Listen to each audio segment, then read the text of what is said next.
does TRT cause gyno? So as a man, there are some things that just can really get to you over time, and some of those are you don't like the look of your chest, but perhaps it looks out of shape, or it's starting to gain a bit more weight or tissue. It can be called man boobs or gynecomastia. And we're going to talk about how this happens, why it happens, and even going to reveal how it happened to me. So you don't want to miss it.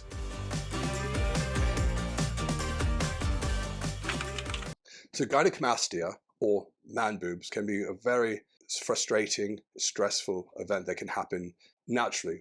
Some young men who go through puberty may experience this breast growth that can be embarrassing, uncomfortable at times. Men who go on TRT may or may not experience this, and lots of it may be due to body fat or propensity or a genetic cause behind it. But there can also be medications such as antidepressants, SSRIs, or proton pump inhibitors. Cannabis use might lead some men to having gynecomastia, and this constant growth can really grate on one's psyche. I want to address with my guest here today, Al Reeves, who is both a fitness coach, former model, and what was it?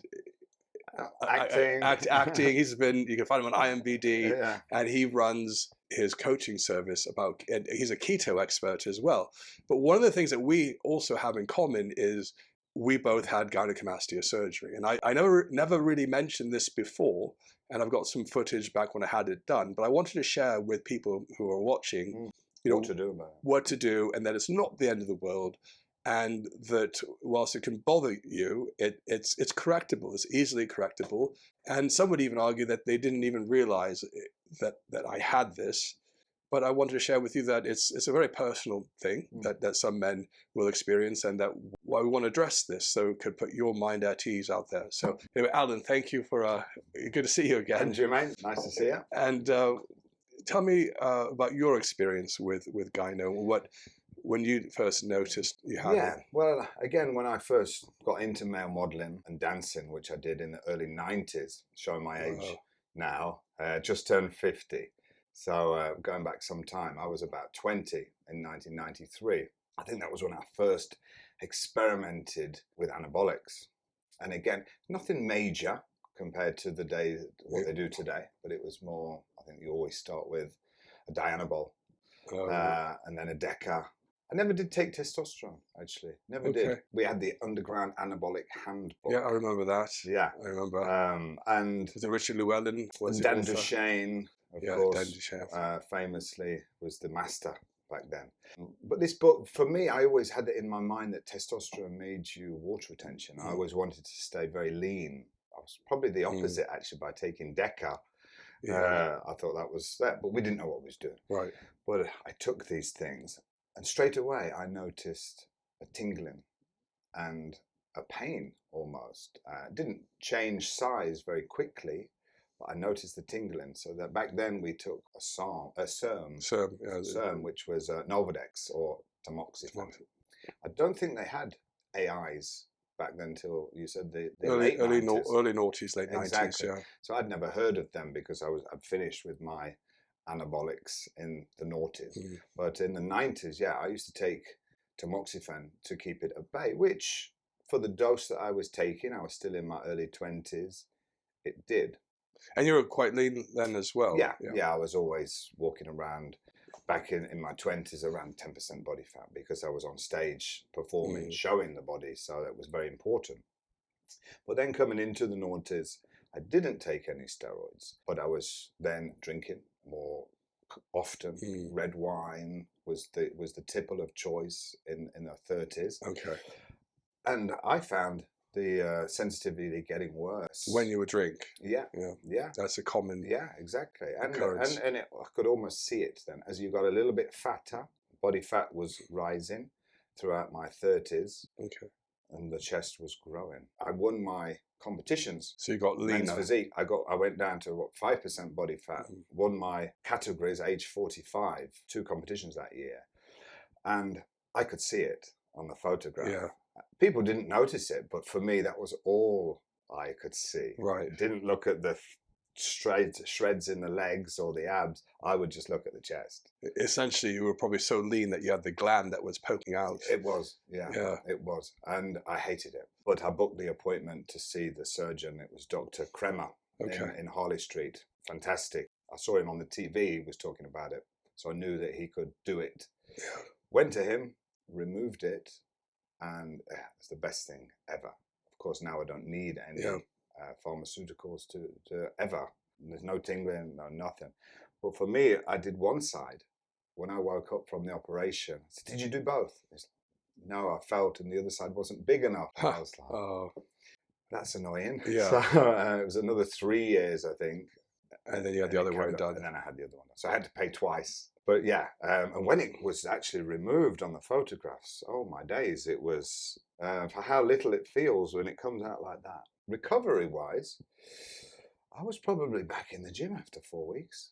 Yeah, it doesn't take long. They say you wait about 4 weeks. Do you wear the compression chest? Yeah, every day, compression 6 vest. weeks.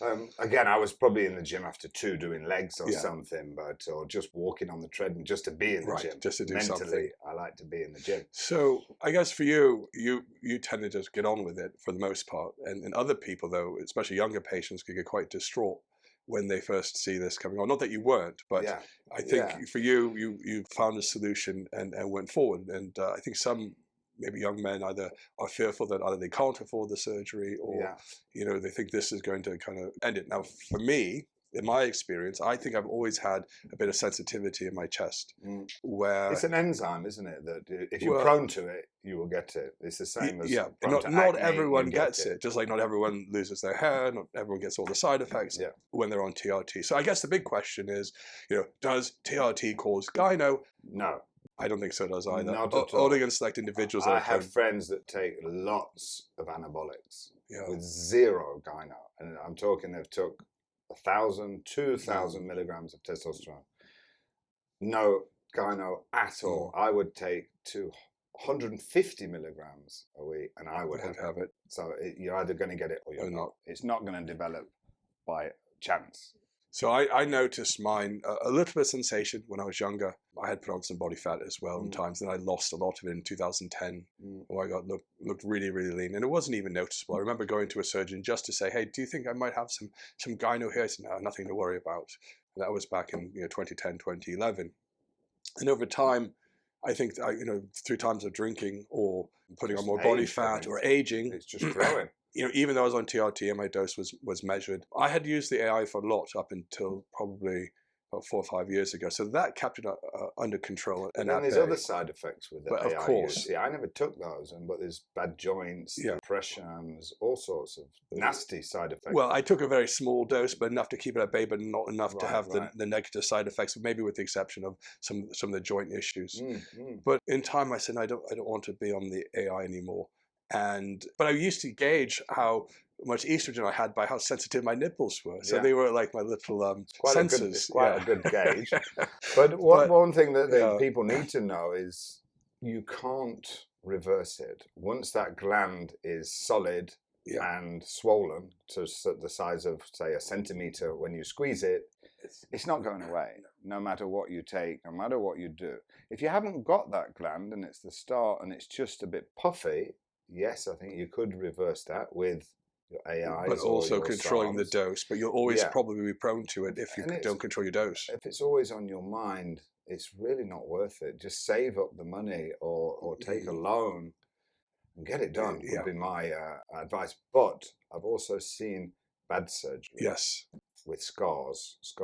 And again, this was a long time ago, whether the surgeons have improved because it's more common. Yeah. Or just find a surgeon that actually specializes in this, because there is some out there now, which there probably wasn't. Well, in London, there's on Harley Street. You've got your surgeon. I went to Dr. Nurain at BE Cosmetic, and that's all he does all day long, gynecomastia surgery. So I think some things people need to be aware of when they have the surgery is if you're one of the men or women that have sensitivity in the nipples that provides certain pleasure, it's a kind of sexual pleasure. Some men and women have this, maybe 20% of the population, that if you have the surgery done, it will diminish, at least initially, that sensitivity. So if that was your superpower, You might just be a mere mortal Right, after. I see. But yeah, that never crossed my mind. Mine was purely aesthetics. yeah, most men and women don't be have honest. sensitivity, but there are some who do, and that it may lessen. But I it had does also come had on. a friend that was very painful, Yeah. and he was trying to get treatment on the NHS, and this was about 20 years ago, but they wouldn't treat him. He wasn't old enough or depressed enough. I don't know if there's a gauge of depression, what do you have to do, but he was really, really distraught about it. We lost touch, I don't know what happened. Yeah. But you can't rely on the NHS to do this because they really won't help you. You have to go private. We know the same with the TRT. So I guess the bottom line is just being aware of, the surgery will help it, and it's helped me. But I had a little tiny bit of a scar where the skin was folded. So for my procedure, they removed some fat under the arms. And yours was quite recent. 2 years ago. Yeah, in November 2020, they did it. Yeah, so it's still quite recent, something like that. And it gets better over time. Now it's it's fine. You don't even think about it. So it doesn't even cross my mind. I don't worry about the testosterone dose, although it's been consistent the whole time. But it doesn't cross my mind. I'm quite simple with that because I don't have to worry. No, that's good. But just again, this video is just so people will know and have an understanding that we both went through it, and it's yeah. I mean, we can show them the result. So we'll send a picture on here. Otherwise, we've got to take the mics off and, exactly. And get undressed on we camera. Can post the picture. So anyway, if you've had people watching issues with gynecomastia, or if you considered surgery, if you've got questions, let us know in the comments below. We're happy to address those. And don't let it be a mental health depression problem, because it really can. It can really, really affect you. Get it sorted, because there is a way. Just get it. It's worth it. Absolutely. Invest in it. So, all right, thanks again. And don't forget to like and subscribe.